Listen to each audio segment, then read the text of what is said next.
SoftServed Gentleman, Dean Alejandro here, and today I want to share my recovery wellness plan that I have.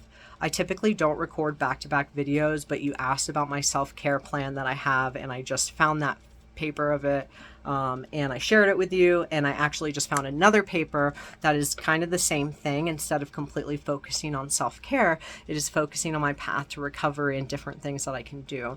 Now, as you know, I document my recovery journey because that looks like my sobriety and also my mental health. Recovery is such a vague statement. It means something different to everyone. Language is really important, so it's important to recognize that everyone's journey is 100% different. This is based off my personal experience, like all my videos.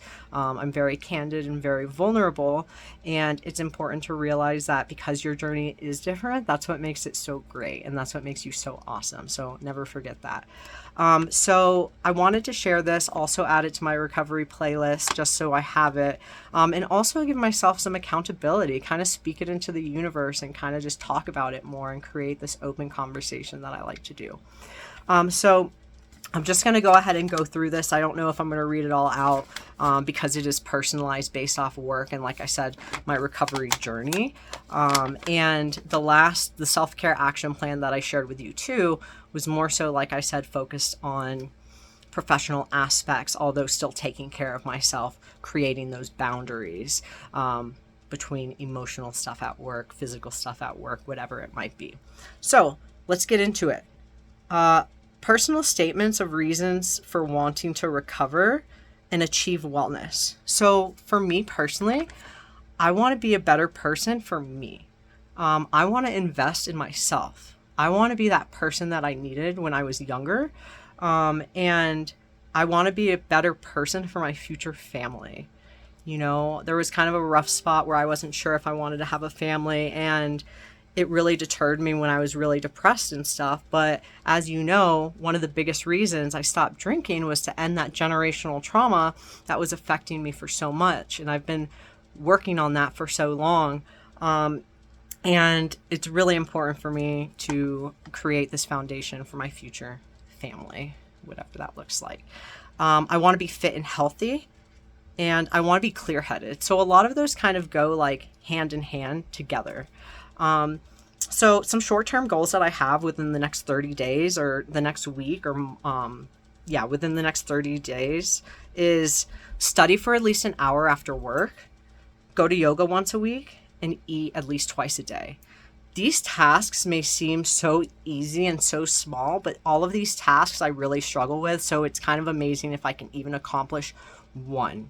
And I don't mean one per section, I mean one in general. So it goes back to having that grace with yourself. Long-term goals over the next 1 to 5 years. I want to own a house by myself. I want to trade my car for something more efficient.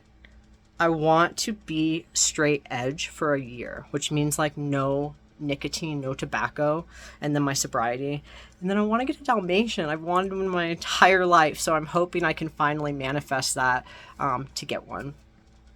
I just said that. A personal toolbox, which is basically things that make me feel better when I'm having a hard time, are traveling and planning to travel. I save my money for my sobriety and I utilize that towards traveling because I just don't have that many hobbies and I enjoy traveling, and I love it so much. Hang out with Tanner, journal, sleep, eat food, and yoga. So those are some personal toolbox items. Some triggers. This is ironic that I just said this. Some triggers are wanting signs that you're moving in the wrong direction. I literally put, can you see it? Smoking tobacco. Called out. And I wrote this that's crazy. Okay. List the people in your support system. I'm not going to list the people because it's personal. However, I will say that I did shout you out and put my SoftServed Gentleman supporters. Stress management. I put yoga, deep breathing, and meditation, and then a plan that instructs people on how to help you in a crisis, like when you have return to use symptoms, is positive affirmations of strength. So those are some of the items that I've included in my wellness recovery plan.